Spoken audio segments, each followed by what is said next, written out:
Muy buenos días, amados hermanos y hermanas. Eh, les amo, les saludo en la paz del Señor. Estamos gozosos de encontrarnos a través de este medio. Eh, en esta mañana vamos a pedir que Dios esté bendiciéndonos a través de su palabra que va a ser predicada. Así que voy a pedir, por favor, que usted se concentre, saque las distracciones que puedan estar alrededor, tal vez la televisión o el celular. Concéntrese en lo que Dios nos quiere hablar en esta mañana. Vamos a comenzar pidiendo la guía de nuestro buen Dios. Vamos a dirigirnos en una oración. Padre Celestial, en esta mañana quiero pedirte para que tú bendigas este mensaje que va a ser predicado, Señor, que tú seas usando mi vida, mi Dios amado. Padre bendito, tu Santo Espíritu sea guiándonos, que podamos concentrarnos en tu palabra, que podamos gozarnos en todo lo que tú tienes para hablarnos, mi Dios. Gracias te damos por todo. Bendícenos, te lo pido en nombre de Jesús. Amén. Bueno, recientemente estuvimos predicando sobre la bendición del trabajo y ahora quisiéramos ir a otra área de nuestras vidas que también es muy importante, que es acerca de nuestra vida ministerial, nuestra vida en la iglesia. El mensaje del día de hoy titula Un sacrificio personal. Está basado en el libro de Romanos, capítulo 12, así que hermano o hermana, le pido, si usted tiene su Biblia, que usted pueda ir allá en el libro de Romanos, capítulo 12. Vamos a comenzar allá.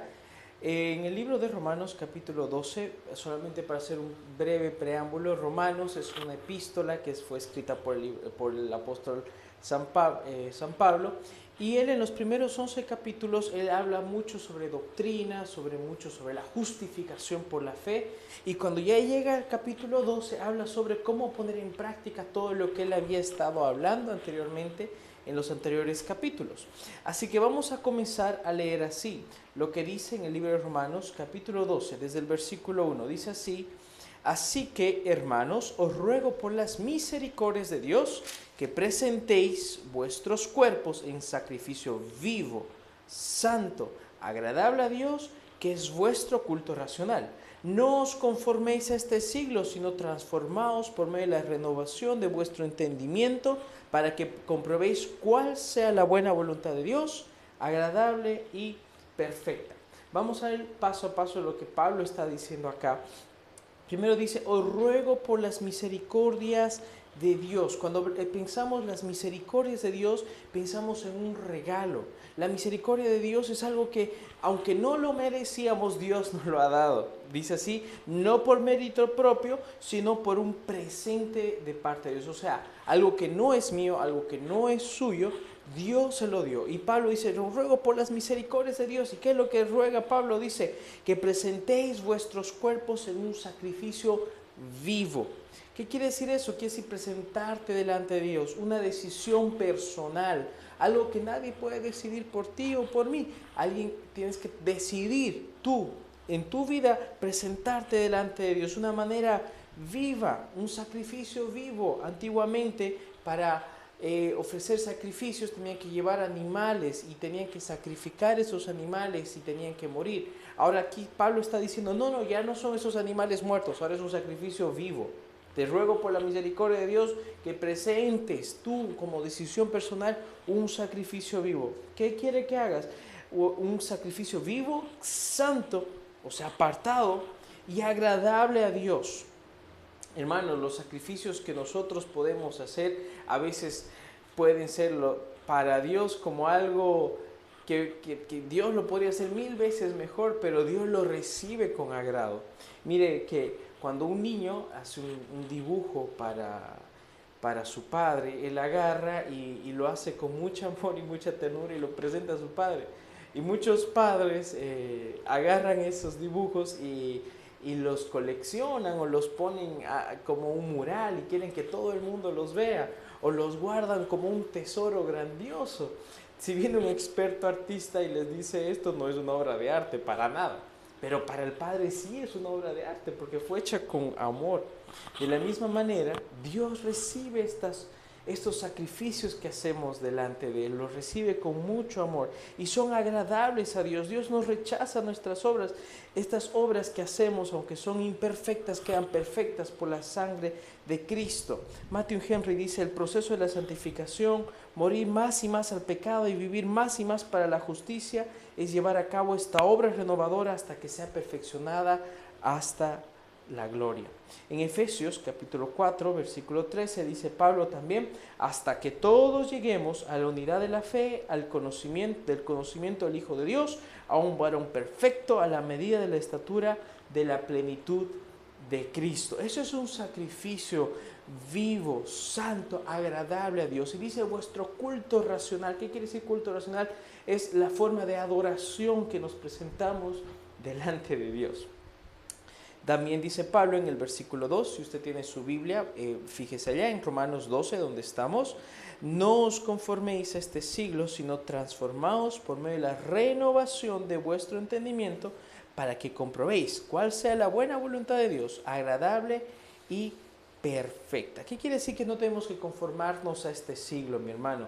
Dice que este siglo, traducido en otras versiones, dice a este mundo, a esta época actual. No tenemos que dejarnos amoldar por lo que el mundo dice. Dice que tenemos que transformar nuestro entendimiento, nuestra forma de pensar. Transformación viene de la misma palabra griega que se usó cuando Cristo hizo su transfiguración delante de los apóstoles.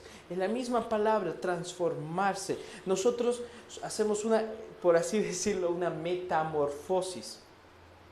Una metamorfosis es un cambio radical. Dice: no te conformes a lo que el mundo te quiere amoldar, dice, sino que tienes que transformarte. Cuando tú quieres hacer un queque y quieres que tenga una forma, vacías ahí la masa y el queque tiene esa forma. Y es lo que el mundo quiere que hagamos, quiere que nos amoldemos a lo que él hace. Dice, hay un dicho que se dice mucho en mi país, dice: el que se acuesta con perros cría pulgas y el que se junta con lobos aprende a aullar. No podemos ignorar que el mundo anda buscando y cazando al creyente, que quiere que nos comportemos como ellos se comportan.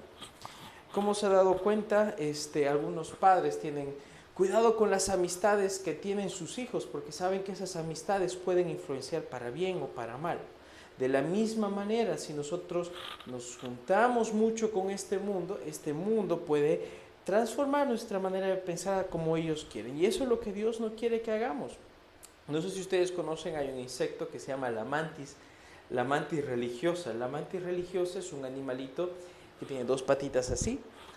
Por eso le dicen la religiosa, porque parece que está orando. Esta mantis religiosa, para poder vivir, cada cierto tiempo tiene que cambiar su exoesqueleto, tiene que de alguna manera salir, cambiar de piel, y es un proceso que es una transformación. En la misma manera, nosotros tenemos que dejar esta vieja manera de vivir para renovar nuestro entendimiento, para poder vivir una vida cristiana en plenitud. ¿Se da cuenta? En el libro de Juan, capítulo 14, si usted quiere puede poner una cinta en el libro de Romanos, donde usted está, y si usted se dirige al libro de Juan, capítulo 17, vámonos allá, por favor, hermanos. ¿Qué es lo que decía Jesús en esta porción de la Biblia? Juan, capítulo 17, versículo 14, dice así: yo les he dado tu palabra y el mundo los aborreció, porque no son del mundo como yo tampoco soy del mundo. No ruego que los quites del mundo, sino que los guardes del mal. No son de este mundo como tampoco yo soy del mundo. Santifícalos en tu verdad. Tu palabra es verdad.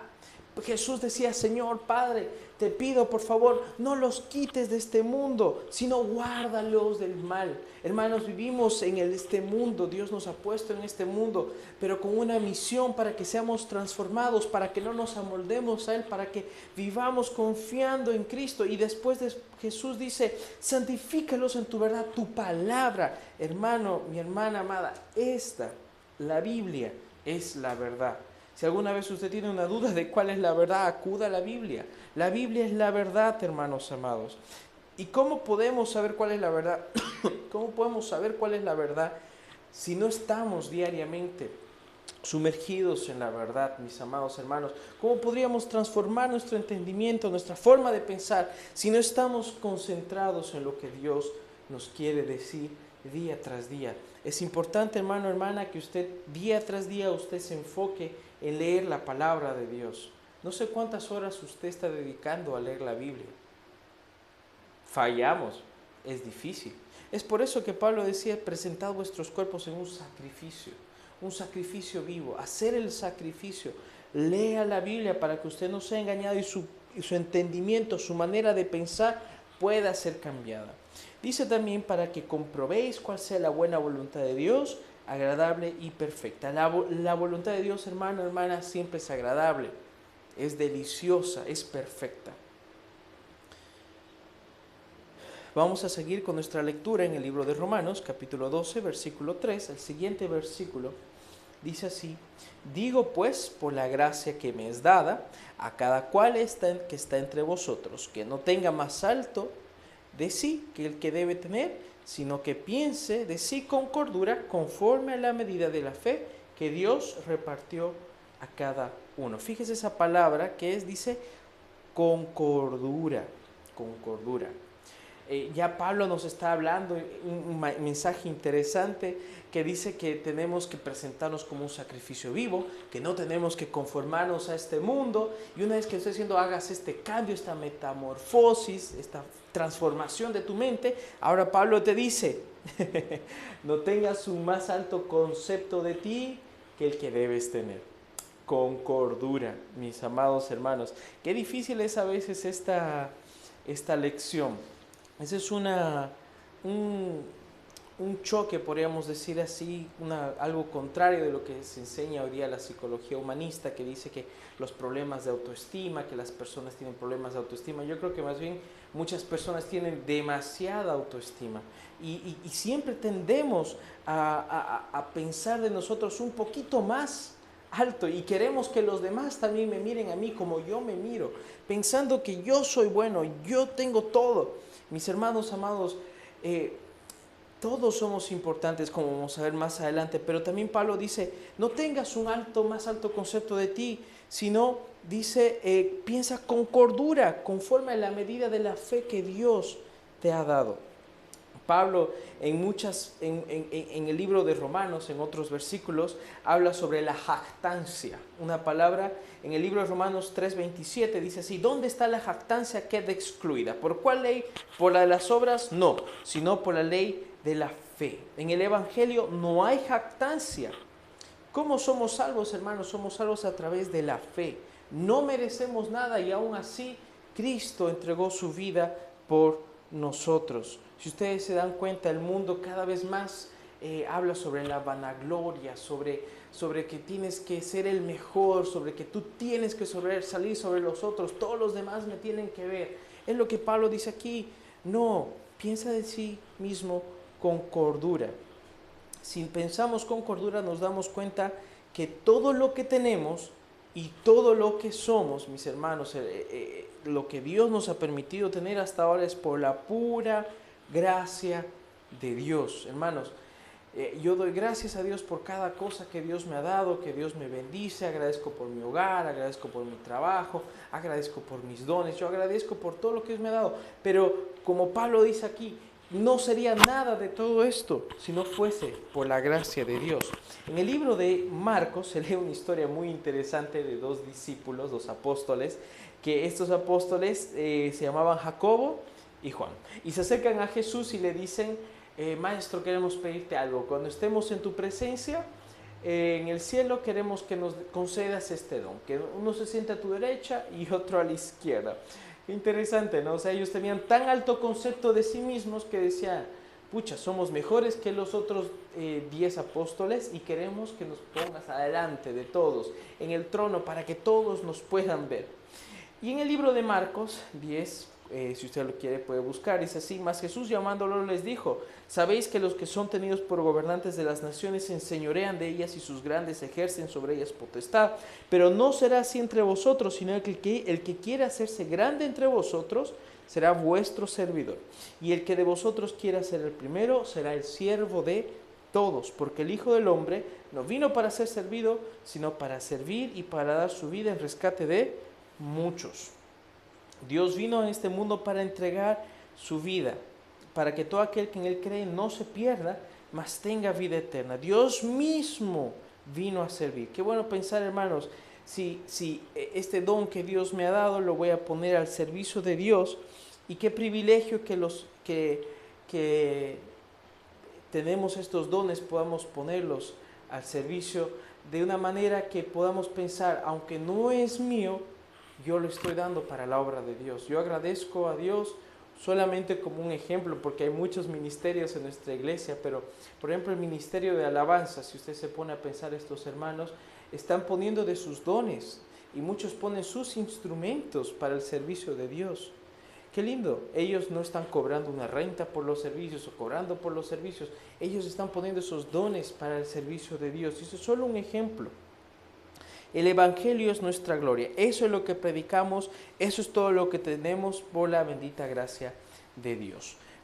Luego, posteriormente, en el libro de Romanos, capítulo 12, versículo 4, seguimos en Romanos, en el capítulo 12, versículo 4, dice: porque de la manera que en el cuerpo tenemos muchos miembros, pero no todos los miembros tienen la misma función, así nosotros, siendo muchos, somos un solo cuerpo en Cristo, y todos los miembros los unos de los otros. Existe una sola cabeza, y todos los demás, mis amados hermanos, somos el cuerpo de Cristo.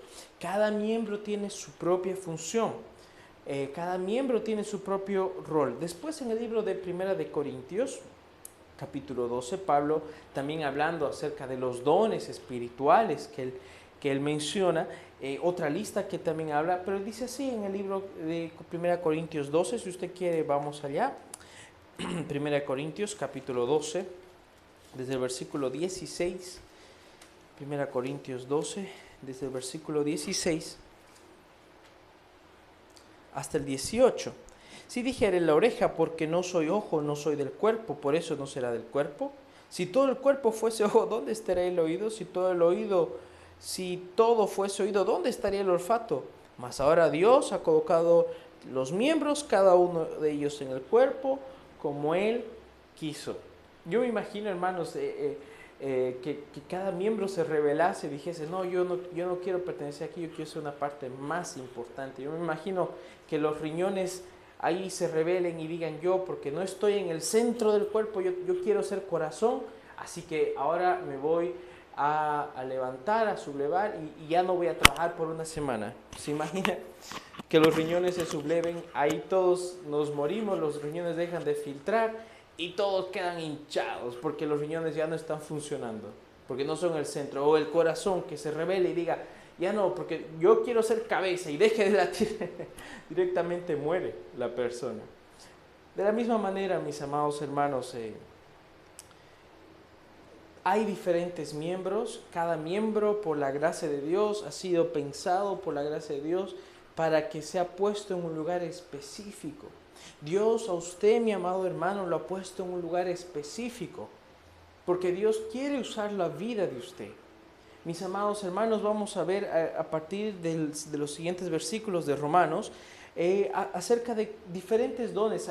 En la Biblia hay varias listas de dones, pero en nuestro pasaje habla sobre 7 dones, así que vamos a hablar de ellos. Pero antes de ir a ver los dones que Pablo menciona en el libro de Romanos, vamos a ver algo más de Primera Corintios. Dice así: y aquellos, desde el versículo 22, antes bien los miembros del cuerpo que parecen más débiles son los más necesarios. Hay personas que podrían decir: mi don no es el más importante, no estoy brillando, pero es necesario que esté ahí. Todos tenemos un rol importante en la iglesia.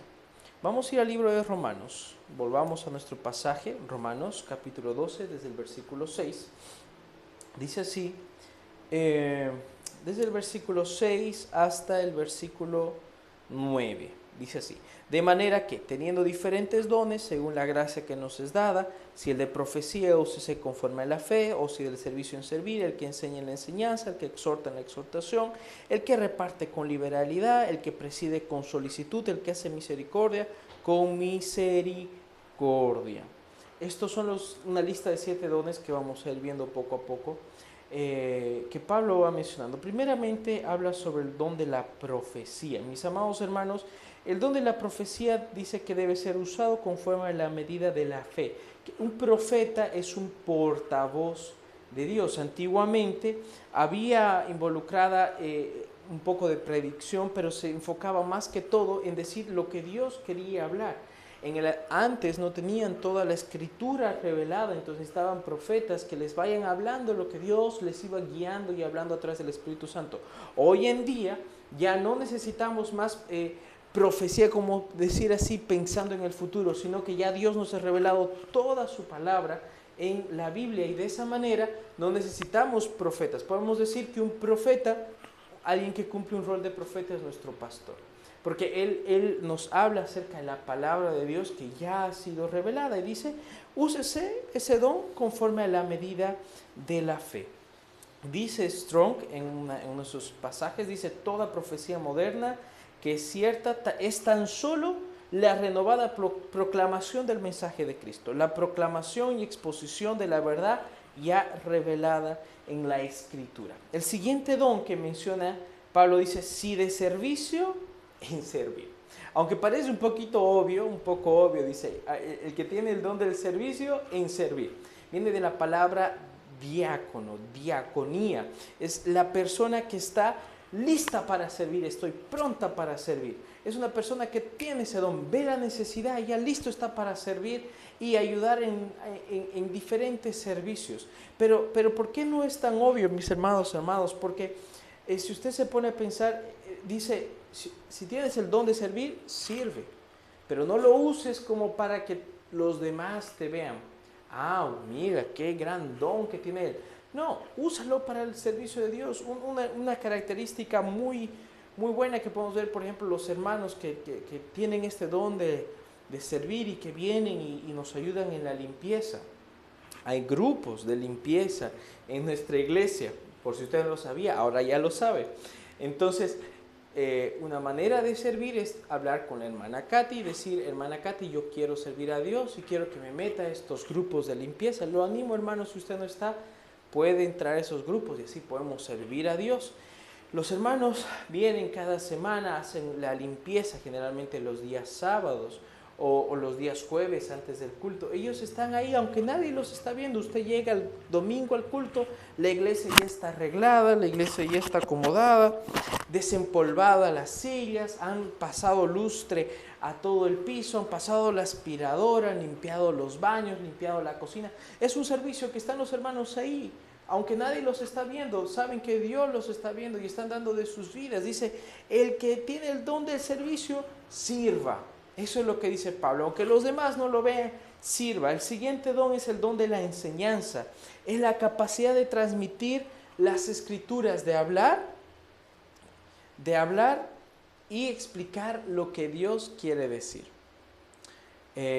A veces nosotros tenemos al pastor que está aquí al frente, o un predicador, y a veces nos sentamos y escuchamos un mensaje de 40 minutos, 1 hora, pero no sabemos cuánto tiempo ese siervo de Dios ha estado detrás, orando, leyendo, buscando sabiduría para que Dios le guíe en su palabra. Después dice así, el que exhorta en la exhortación. Viene del término griego parakaleo.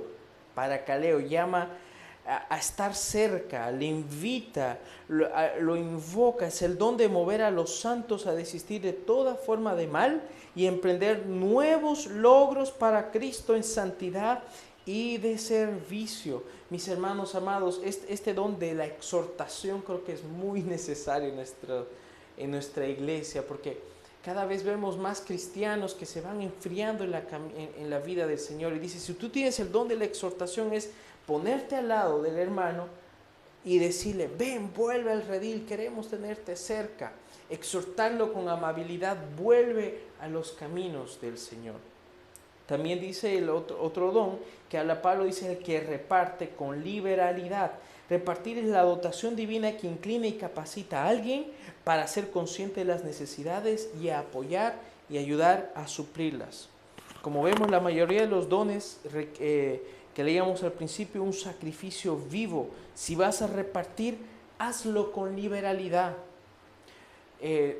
No sé quién tendrá este don. Es difícil tal vez encontrar a alguien que dice, mira, yo tengo esto y te lo doy. En la Biblia dice que en la iglesia primitiva, en Hechos, los creyentes dice que nadie pasaba necesidad porque todos vendían sus posesiones, y como el caso de Bernabé, que su traducido quiere decir hijo de consolación, dice que vendió su propiedad y la puso a los pies de los apóstoles. La iglesia, mis amados hermanos, se construye por las manos de los fieles que están dispuestos a dar de lo que es suyo para que se supla de las necesidades de los otros. Dice, si tienes el don de repartir, hazlo con liberalidad. Hay también en nuestra iglesia una que es la canasta solidaria, que está encargado nuestros hermanos, Oscar y Marlene. Si usted quiere ayudar como parte de don para repartir, puede hablar con ellos porque se junta una canasta para los que más necesitan. Si tú tienes el don de repartir, dice, hazlo con liberalidad. Después también dice el que preside con solicitud. Hace referencia a los que guían la obra de Dios, los anima a hacerlo con solicitud. Un buen pastor de ovejas debe estar siempre velando por el cuidado del rebaño. Hacerlo con solicitud es estar cuidando de los ataques de los lobos. El pastor tiene que ponerse a veces en el frío de la noche, tiene que enfrentarse contra los lobos, tiene que guiar a las ovejas por un buen camino. Dice, sí, el que preside, hágalo con solicitud. Si Dios te ha dado este don de presidir, de pararte al frente para guiar, como tal vez un pastor, un diácono, un líder, hazlo con solicitud. Dice, hay un dicho que tenemos en el campo, decía, el ojo del patrón engorda el ganado, porque cuando el patrón está viendo al ganado y no lo deja a otros, el ganado acaba engordando. Entonces, si el que está presidiendo lo hace con solicitud, Dios va a bendecir a su obra. Vamos a ver el séptimo don que menciona Pablo. Dice, el que hace misericordia con alegría. Hacer misericordia no siempre es una tarea fácil, por eso recalca Pablo, dice, el que haga misericordia, hágalo con alegría. Vámonos al libro de 2 de Corintios, por favor, si tiene su Biblia. 2 de Corintios, capítulo 9. ¿Qué dice allá Pablo? 2 de Corintios, capítulo 9. Dice así, desde el versículo 6 hasta el 8.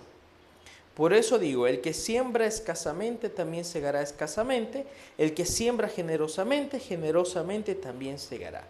Cada uno dé como propuso en su corazón, no con tristeza ni por necesidad, porque Dios ama al dador alegre. Dios ama al dador alegre. El versículo 8, y poderoso es Dios para hacer que abunde en vosotros toda gracia, a fin de que teniendo siempre en todas las cosas todo lo suficiente abundéis para toda buena obra. El don que menciona Pablo, el que hace misericordia, hágalo con alegría. Hacer misericordia es buscar a los que necesitan más y darles. Dice, buscar la manera de ayudar. Podemos ver en la Biblia la historia del buen samaritano, este hombre que estaba yendo de camino hacia algún lugar, y cuando estaba yendo en el camino dice que encontró a un hombre que estaba tirado, que había sido asaltado. No sé qué estaba yendo a hacer el samaritano. Tal vez el buen samaritano, él estaba yendo a visitar a su familia, estaba yendo a hacer un viaje de negocios.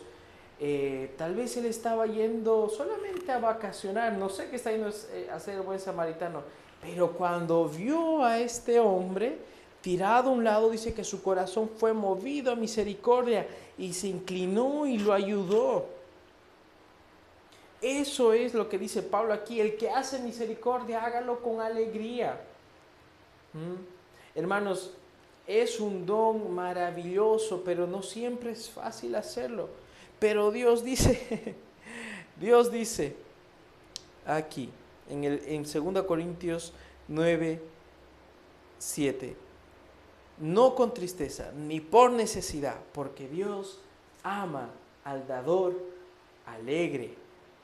Si tienes la oportunidad de ayudar a alguien, si tú ves la necesidad de que puedes ayudar a alguien, hazlo.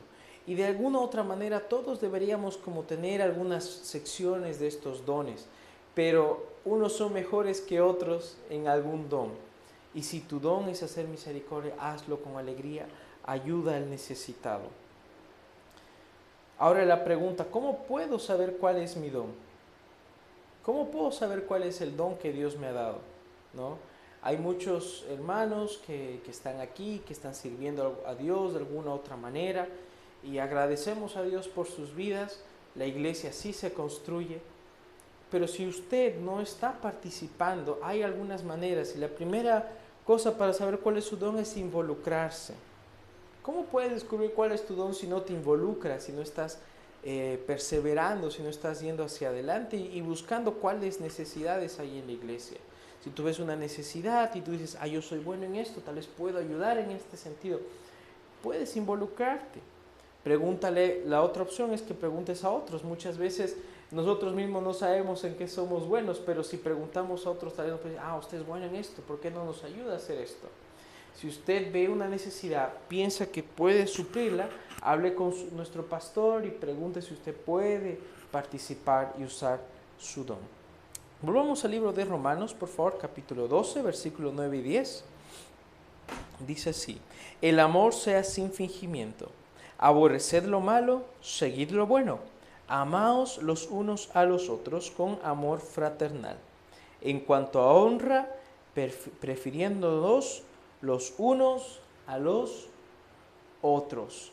Toda la enseñanza que Pablo ha estado hablando aquí se basa en el amor, sin ningún tipo de máscara. Dice, el amor sea sin fingimiento. En nuestras relaciones con los que están en la familia de la fe deberíamos exhibir nuestro amor con un afecto de ternura y no mediante una fría indiferencia o aceptación rutinaria. Haga con amor, hermano, sirva a Dios con amor. Como en el principio que hemos visto el primer pasaje, dice, un sacrificio vivo, sacrifique su vida. Dios quiere que transforme su mente, su manera de pensar y que ponga su vida al servicio de Dios. Hágalo con amor, sin fingimiento. Dice, aborreced lo malo, seguid lo bueno. Amaos los unos a los otros con amor fraternal. Y Pablo también dice, en cuanto a honra, prefiriéndoos los unos a los otros. Prefiere ayudar primero a su hermano, al hermano en la fe. Ayúdelo. Si usted ve la necesidad y puede hacerlo, ayúdelo. Dios nos mostrará el mejor camino para poner nuestros dones y talentos al servicio de Dios. Mis amados hermanos, yo recientemente había predicado sobre la bendición del trabajo y sobre que es importante que seamos fieles en el trabajo que Dios nos ha dado. Pero así, en la misma medida que usted es fiel en su trabajo, es importante que sea fiel en servir a Dios. Hermanos, un sacrificio vivo, santo, agradable a Dios, que es vuestro culto racional. Sacrifique de su vida, use su vida para servir a Dios. Dios ama al dador alegre. Dios va a amar el sacrificio que va a hacer usted, lo va a recibir con cariño, Dios lo va a bendecir. Jim Elliot, un misionero que murió en las manos de unos indígenas, los indígenas Aucas, este misionero decía algunas cosas interesantes, y una de las cosas que dice, no es un tonto quien da lo que no puede guardar para obtener algo que no puede perder. Hermanos amados, Dios los bendiga. Espero que podamos reflexionar cuán importante es que sirvamos a Dios, cuán importante es que pongamos nuestros dones, nuestras vidas a su servicio para que la iglesia de Dios pueda crecer y podamos transformar nuestro entendimiento para poder vencer a este mundo cruel que nos quiere moldear. El último versículo que quisiera leer dice así, en el Romanos capítulo 12, versículo 21. No seas vencido de lo malo, sino vence con bien el mal. Dios los bendiga, mis amados hermanos. Vamos a dirigirnos en una oración pidiendo para que Dios nos bendiga. Padre Celestial, te agradezco por tu palabra, gracias porque eres bueno y misericordioso. Te pido para que tú nos bendigas, nos ayudes a ponerla en práctica. Señor amado, gracias te doy porque hasta ahora nos has bendecido, Señor. Señor, te pido por mis hermanos, hermanas que tal vez aún no están poniendo sus dones a tu servicio. Señor, dales sabiduría, dales ánimo para que puedan estar prontos a servirte y estar en tu casa. Gracias te damos por todo, en el nombre de Cristo Jesús. Amén. Dios les bendiga.